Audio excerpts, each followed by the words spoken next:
और कोई रामचंद्र रेड्डी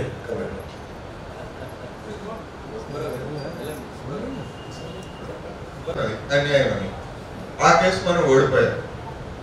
మనము కోడి కాళ్ళు లేకపోతే కోళ్ళ ఉత్పత్తులు దిగుమతి చేసుకోవడానికి మనం నిషేధించాం 2007లో. దాని మీద అమెరికా వాడు కేసు వేశాడు, అమెరికా వాడు కేసు గెలిచాడు. మన కేసులు ఓడిపోతుంటే ప్రపంచ వాణిజ్య సంస్థలో అమెరికా వాడి కేసులన్నీ గెలుస్తుంటాయి. ఈ కేసు గెలిచిన తర్వాత 2017లో మన నరేంద్ర మోడీ గారు ఆనాడు ఉన్నటువంటి ఒత్తిడికి తట్టుకోలేక కోడి కాళ్ళు దిగుమతి చేసుకోవడానికి అనుమతించాడు. ఆల్రెడీ అనుమతించాడు, ఇప్పుడు కొత్తగా ఇవ్వడం కాదు. ఎంతకు అనుమతించాడు? అక్కడ అమెరికాలో నిర్ణయించేటువంటి రేటు మీద 100% ట్యాక్స్. ఆ 100% ట్యాక్స్ వేసినా కానీ మనకి ట్రంప్ గారు 15-20 రూపాయలకి కిలో ఇస్తానన్నాడు. అంటే ఎంత మోసం జరుగుతూ ఉందో మనం చూసుకోవాలి. ఇప్పుడు ఆ 100%ని మేము 25%కి తగ్గిస్తామని చెప్పేసి మన పీయూష్ గోయల్ గారు ఒక అండర్స్టాండింగ్ వస్తే కాదు మీరు 10% తగ్గించండి అని చెప్పేసి ట్రంప్ ఒత్తిడి చేస్తున్నాడు. ఇప్పటికీ మనం దిగుమతి చేసుకోవడానికి అవకాశం ఉంది. అందువల్ల ఈ వాటికి ఎక్కడ కొనుగోలు చేయడం లేదు. అటువంటి వాటిలో పత్తి ఒకటి. పత్తికి కనీస మద్దతు ధరని నిర్ణయించడం, అమెరికా వాడి దృష్టిలో సబ్సిడీ ఇవ్వడం కేసు వేసి గెలిచాడు.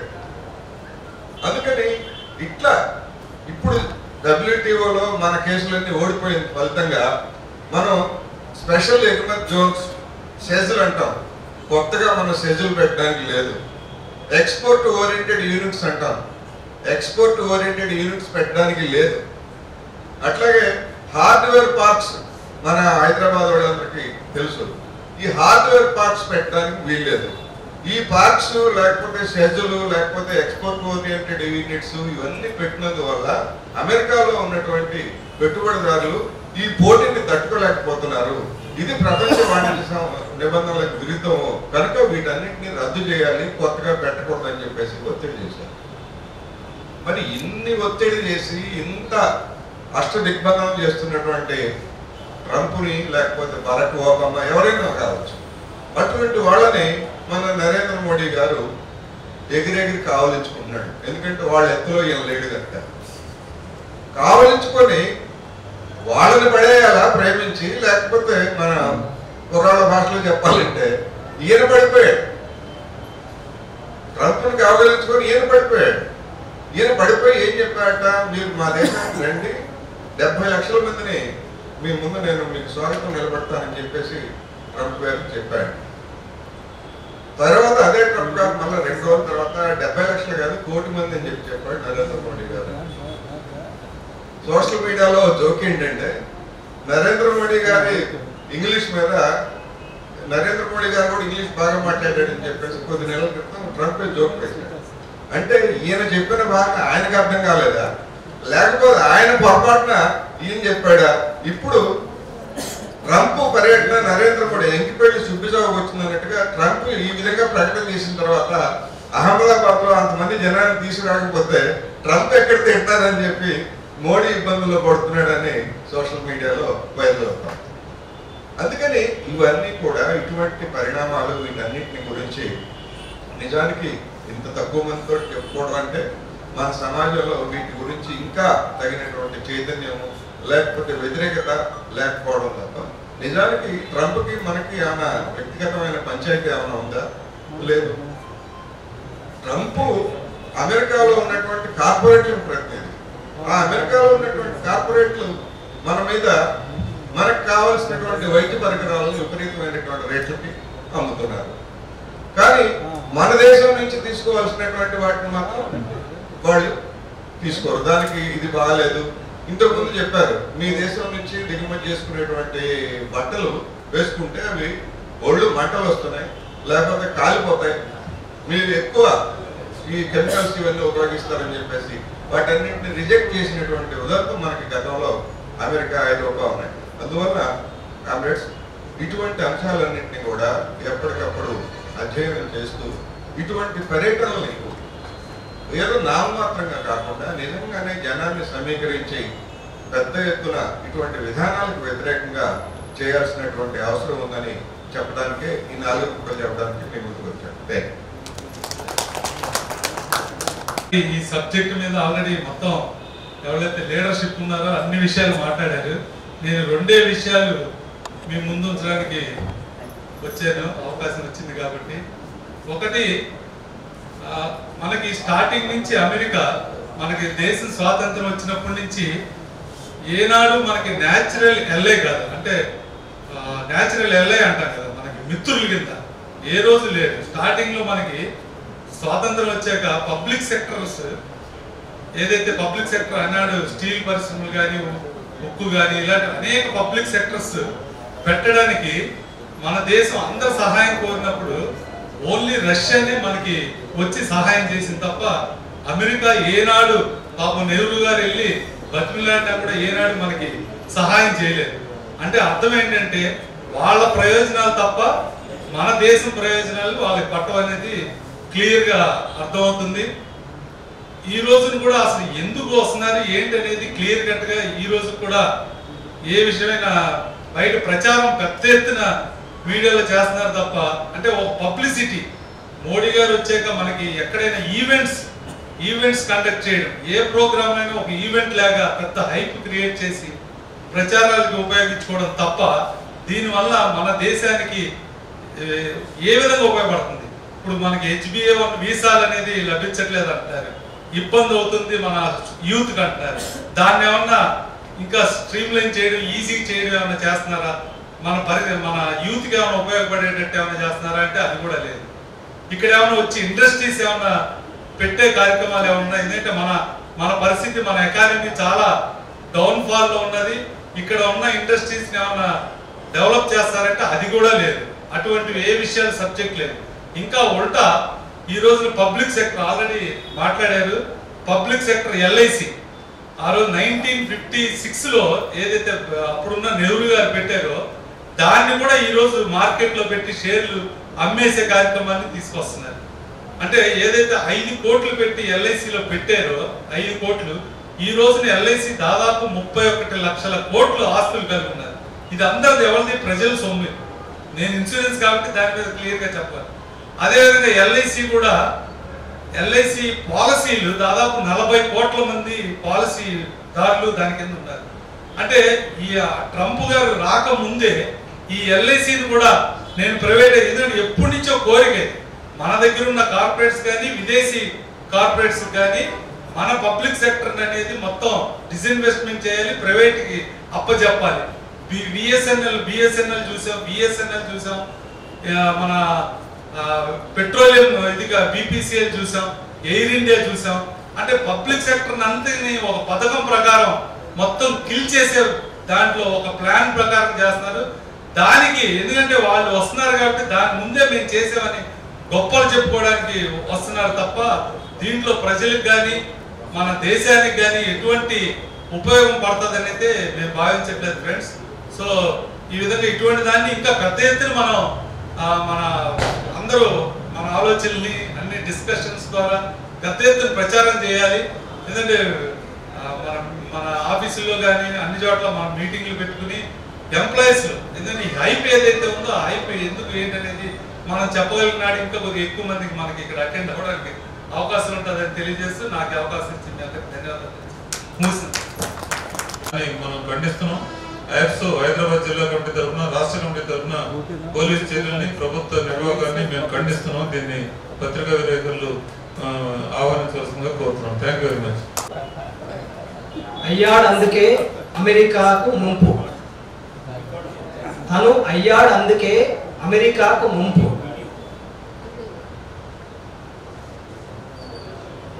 ఆపై మన దేశానికి వచ్చాడు, మనలను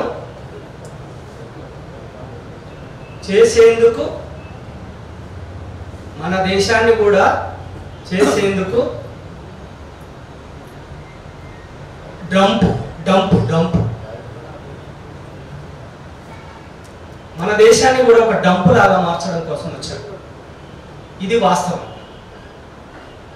ఈ వాస్తవాన్ని మాట్లాడితే ఇప్పుడే సారు, మన నాగేశ్వరరావు సారు మనల్ని ఆల్రెడీ అరెస్ట్ చేయడం ప్రారంభించారు. మన కాడికి కూడా వస్తారని చెప్తున్నారు. ఇది వాస్తవం. వాస్తవాలను చెప్పటానికి భయపడేటోళ్ళు భారతదేశంలో చాలా ఎక్కువ ఉన్నారు. నిజాలను చెప్పేవాళ్ళు చాలా తక్కువ ఉన్నారు. వాస్తవాలను నమ్మలేని వాళ్ళంతా నిజాన్ని కప్పిపుచ్చటానికి చాలా చాలా చాలా చాలా చాలా ప్రయత్నం చేస్తున్నారు. కళాకారులుగా మేము కూడా నిజమే చెప్పదలుచుకున్నాం. నిజమే నిజమే మాట్లాడాలండి. నిజమే మనం అందరం కూడా నిజమే చెప్పుదాం. నిజమే మాట్లాడదాం, నిజమే చెప్పుదాం, వాస్తవాన్ని వెళ్ళిద్దాం అని చెప్తూ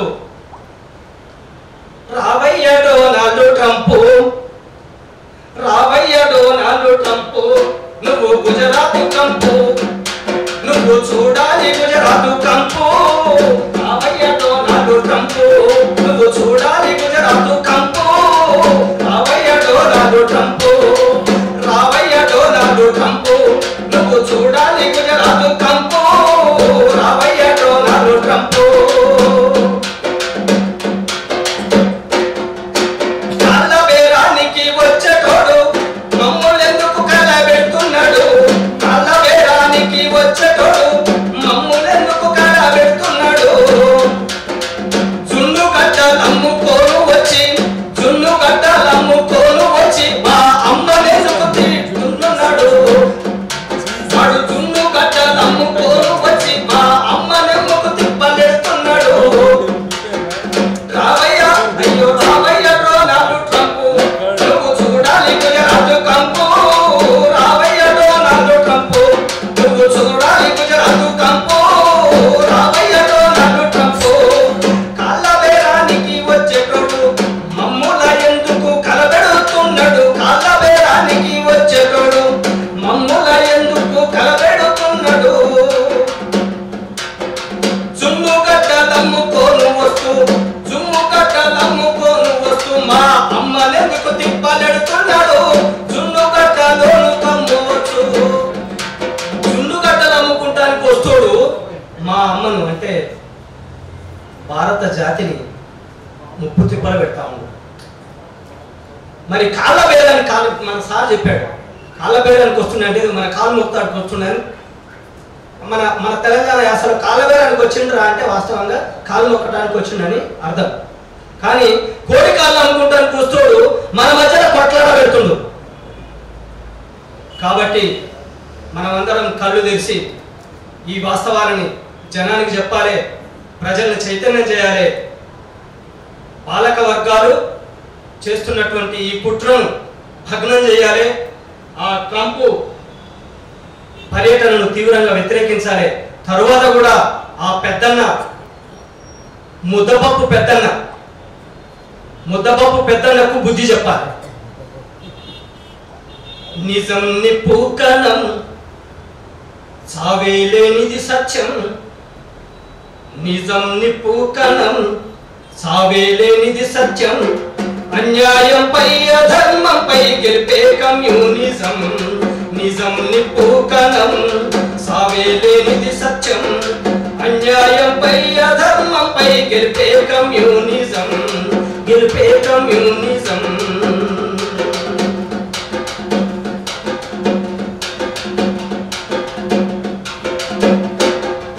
సూర్యుని చుట్టూ భూమి తిరిగి, సూర్యుని చుట్టూ భూమి తిరిగి రాత్రి పగలైనట్టు. సూర్యుని చుట్టూ భూమి తిరిగి రాత్రి పగలైనట్టు.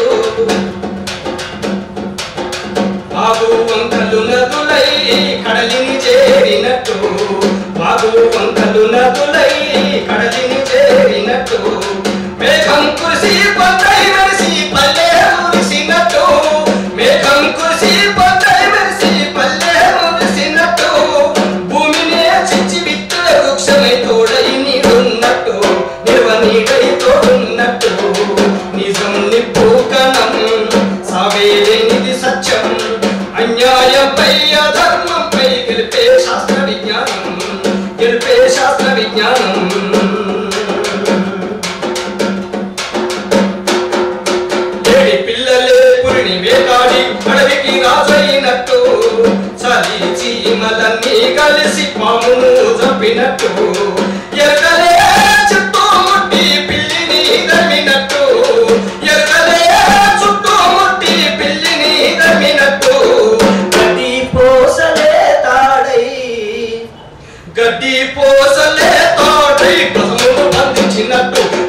గజమును బంధించినట్టు నిజం నిప్పుకణం సావేలేనిది సత్యం అన్యాయంపై అధర్మంపై గెలిపే కమ్యూనిజం గెలిపే కమ్యూనిజం కష్టజీవి మట్టి చేతులే జగతికి మూలమైనట్టు బురదనించే పువ్వొస్తారని బుద్ధిజీవులన్నట్టు శ్రమజీవి చెమట చుక్కే సంపద సృష్టించినట్టు మన శ్రమజీవి చెమట చుక్కే సంపద సృష్టించినట్టు ఆశ్రమైక జీవనానికి యువతనే కూడగట్టు నవ యువతనే కూడగట్టు నవ యువతనే కూడగట్టు నవ యువతనే కూడగట్టు నవ యువతనే కూడగట్టు ఈ ట్రంపును తరిమి కొట్టు. जनरल सेक्रेटरी आपसो के वो आपके सामने डॉक्यूमेंट्स रखी वोट ऑफ थैंक्स के और अपना विचार रखते हुए वोट ऑफ थैंक्स रखेंगे.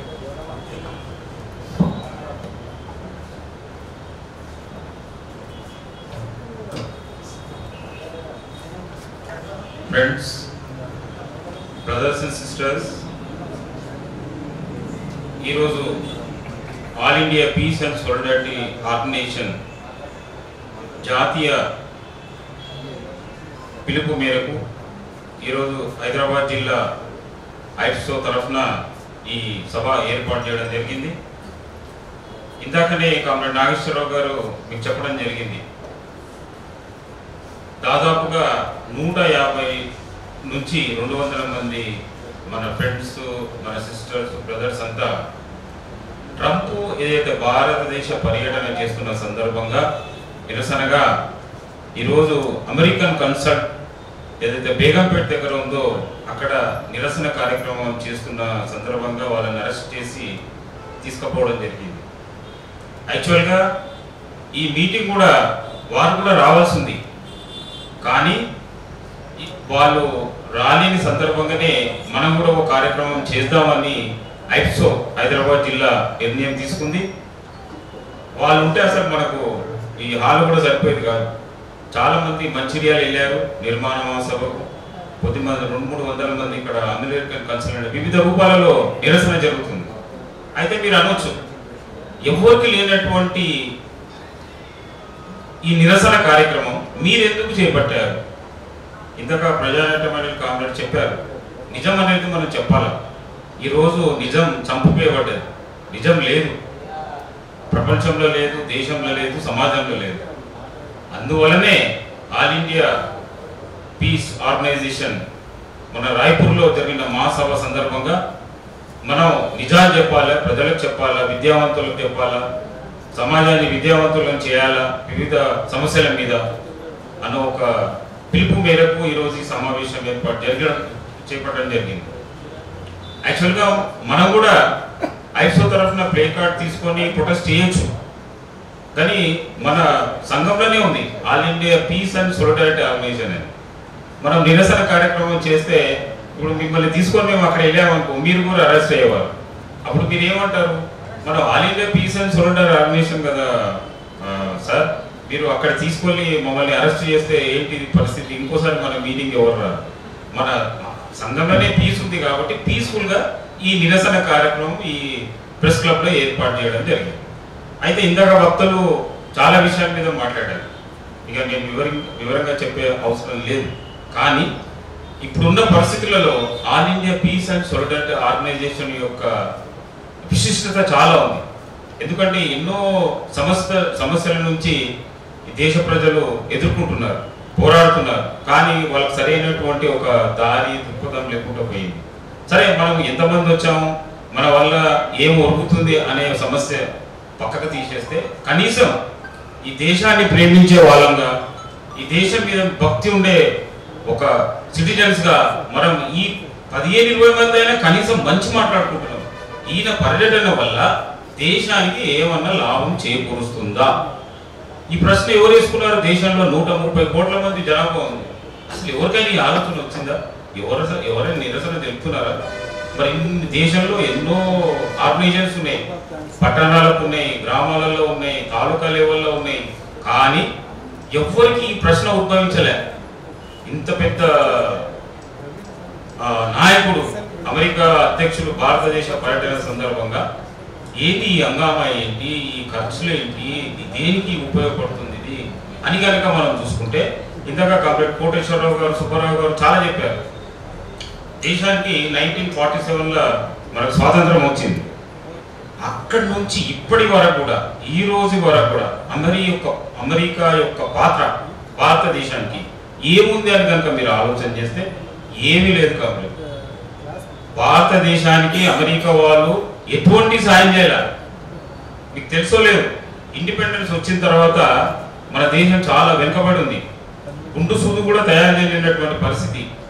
మనకు ఎక్కడ టెక్నాలజీ లేదు, ఇండస్ట్రియలైజేషన్ లేదు, ఎడ్యుకేషనల్ ఇన్స్టిట్యూషన్ లేవు. అప్పుడు నెహ్రూ గారు అమెరికా వాళ్ళను అడగడం జరిగింది. అంటే నేను 2 నిమిషాల్లో చెప్పి ముగిస్తాను. అంటే చిన్న ఎగ్జాంపుల్ చెప్తున్నాను, మనం ఎందుకు ప్రొటెక్ట్ చేస్తున్నాం, అమెరికా విధానాలు ఎలా ఉన్నాయి భారతదేశం పైన అని చెప్పడానికి ఒక ఉదాహరణ చెప్తున్నాను. అప్పుడు వెళితే కెనడీ గారు అన్నారు, ఎందుకంటే మీరు బాధపడతారు, మీకు కొత్తగా స్వాతంత్రం వచ్చింది, మేము వస్తాము, మీకు అభివృద్ధి చేస్తామని చెప్పడం జరిగింది. ఆయన వచ్చాడు, దేశమంతా తిరిగారు. తిరిగి భారతదేశం ఏం లేదు, మట్టి తప్ప అన్నాడు. నెహ్రూ గారు ఆశ్చర్యపోయారు, ఇదేంటి మనం ఇంత వెనుకబడి ఉన్నాం, ఏమీ లేదంటారు ఈయన అని. అప్పుడు మళ్ళీ నెహ్రూ గారు రష్యా ప్రధానమంత్రి దగ్గరికి పోయి కలవడం జరిగింది. రష్యా పర్యటనకి వెళ్ళారు. అయ్యా మేము కొత్తగా స్వాతంత్రం తీసుకున్నాము, మరి మా దేశం చాలా వెనుకబడి ఉంది, మేము ఇంకా అభివృద్ధిలోకి రావాలి, ఇతర దేశాలతో పోటీ పడాలి అని చెబితే అప్పుడు రష్యన్ గవర్నమెంట్, అప్పుడు సోవియట్ యూనియన్ గవర్నమెంట్ ప్రధానమంత్రి, రాష్ట్రపతి వాళ్ళంతా ఏం చెప్పారు, నెహ్రూ గారు మీరు ఏం చింతించవలసిన అవసరం లేదు, మేము మీకు సాయం చేస్తాం అని చెప్తే నెహ్రూ గారు వాళ్ళని ఆహ్వానించారు. ఆహ్వానించిన తర్వాత వాళ్ళు ఎప్పుడైతే భారతదేశం అంతా పర్యటిస్తే అసలు భారతదేశంలో ఉన్నటువంటి ఖనిజ సంపద, భారతదేశంలో ఉన్నటువంటి ఆయిల్ బావులు ఎక్కడ లేవండి, చాలా బ్రహ్మాండంగా ఉన్నాయి, ఇక్కడ ఖనిజ సంపద నిక్షేపాలు చాలా ఉన్నాయని చెప్తే అప్పుడు నెహ్రూ గారు సోవియట్ యూనియన్తో మైత్రి బంధం పెట్టుకొని ఆ దేశంతో ఉడంబడిక తీసుకొని వచ్చిన తర్వాతనే భారతదేశం అన్ని రంగాలలో అభివృద్ధి చెందింది. పబ్లిక్ సెక్టర్ కాన్సెప్ట్తో ఐడిపిఎల్ తీసుకోండి, హెచ్ఏఎల్ తీసుకోండి, హెచ్ఎఫ్టీ తీసుకోండి, బిహెచ్ఈఎల్ తీసుకోండి, ఇస్రో తీసుకోండి. రాకేష్ శర్మని పైకి తీసుకెళ్ళింది భారతదేశం. సోవియట్ యూనియన్ వాళ్ళు అన్నారు మీరేం చింతించవలసిన అవసరం లేదు, ఇస్రో మేము మీకు సాయం చేస్తాం, మాకు ఒక వ్యోమగాన్ని మీరు పంపించండి, మేము తీసుకుపోతాం ఎక్కడికి, అంతరిక్షంలోకి. అని ప్రపంచంలో ఏ దేశం రాలేదు, సోవియట్ యూనియన్ వచ్చింది. అప్పుడు రాకేష్ శర్మ గారు అంతరిక్షంలో తిన్నారు. అలా చెప్పుకుంటూ పోతే చాలా ఉన్నాయి కాబట్టి ఐఐఎంలు, ఎన్ఆర్ఎస్ఏ, డిఫెన్స్ ల్యాబ్స్, హైదరాబాద్ ఎన్ని ల్యాబ్స్ ఉన్నాయి, మిదాని ఉందండి, భారత్ డైనమిక్స్ లిమిటెడ్ ప్రపంచ ప్రఖ్యాతిగాచినటువంటి మిదాని భారత్ డైనమిక్స్ ఉంది. అది ఎవరి సహకారంతో ఏర్పడ్డది, సోవియట్ యూనియన్ సహకారంతో. సైంటిస్టులంతా సోవియట్ యూనియన్ వాళ్ళే. Visakhapatnam steel plant Soviet Union, Bokaro steel plant Soviet Union, Barauni oil refinery Soviet Union. మరి అమెరికా వాళ్ళు ఎందుకు సాయం చేయలేదు? వాళ్ళు కూడా సాయం చేయాలి కదా, మనం ఇంత మిత్ర దేశం అంటున్నాం కదా, మరి వాళ్ళు ఎందుకు సాయం చేయడం లేదు?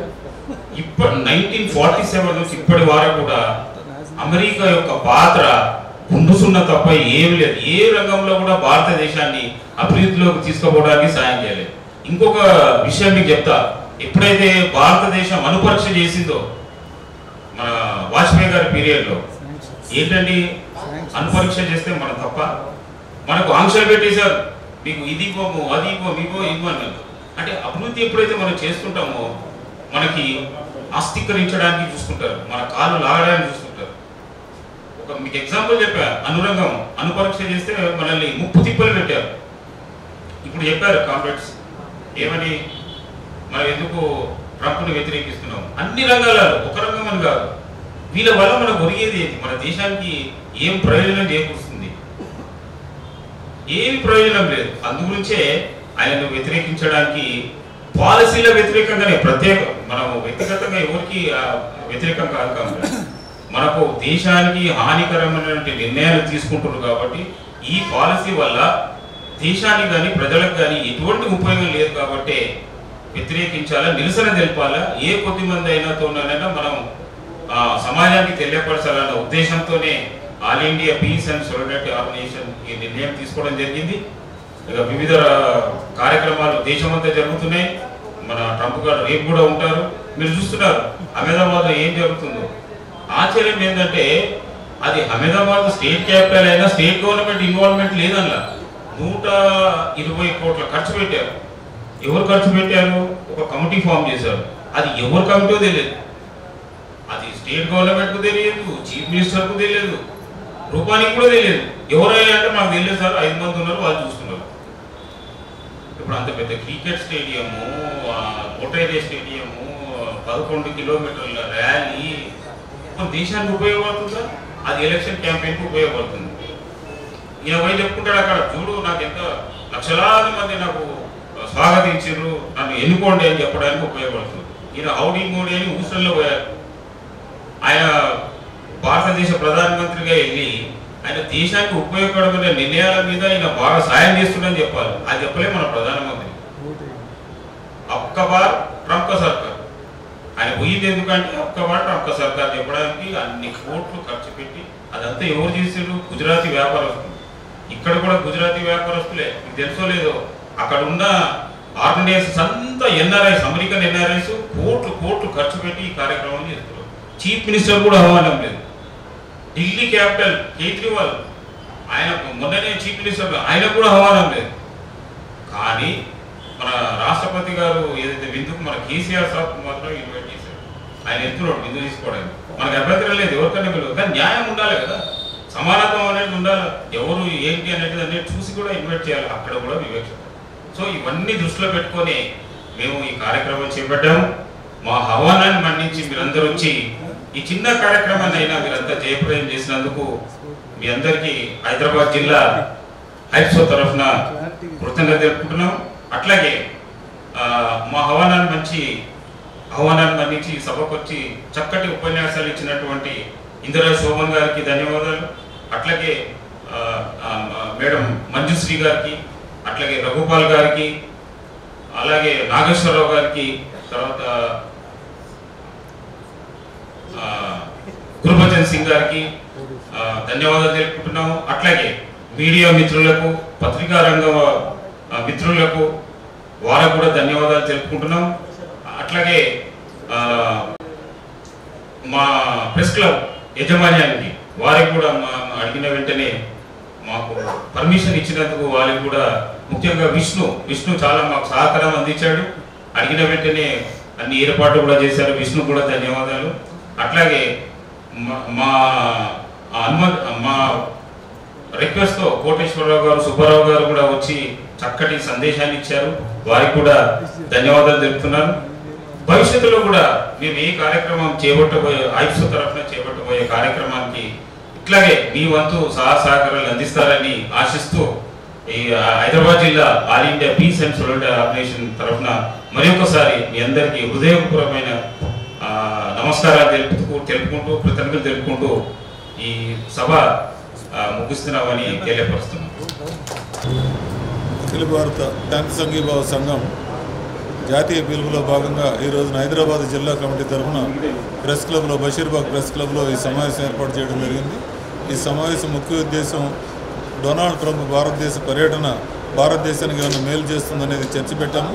వక్తలందరూ కూడా ఈ రోజున మేలు చేయడం సరికాదు కదా, భారతదేశానికి నష్టం చేకూరుస్తుంది, వారికి డొనాల్డ్ ట్రంప్కి, అమెరికాకి మార్కెట్గా భారతదేశాన్ని వాడుకోవడం కోసం దీన్ని ఉపయోగించుకోవాలని చెప్పి చూస్తున్నారు.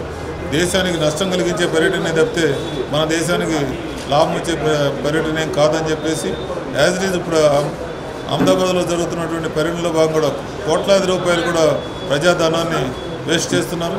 దీనికి సంబంధించినటువంటి నిరసన తెలియజేయడానికి ఈ రోజున ఈ మహాసభ జరిగింది.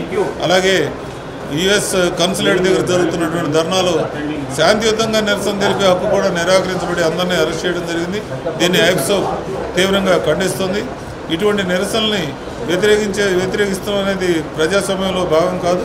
ప్రజాస్వామ్య దేశమైనటువంటి భారతదేశంలో నిరసన తెలిపే హక్కు ప్రాథమిక హక్కుగా ఉందని చెప్పి సుప్రీంకోర్టు కూడా చాలాసార్లు చెప్పింది. ఈ ఐప్సో రాబోయే కాలంలో అమెరికాకు వ్యతిరేకంగా ఈ ప్రపంచీకరణకు వ్యతిరేకంగా పెద్ద ఎత్తున ఉద్యమాల్లో పాల్గొంటుందని సాలిడారిటీ ఎక్స్ప్రెస్ చేస్తుందని చెప్పేసి తెలియజేస్తున్నాను. ఈ అవకాశం ఇచ్చినందుకు ధన్యవాదాలు.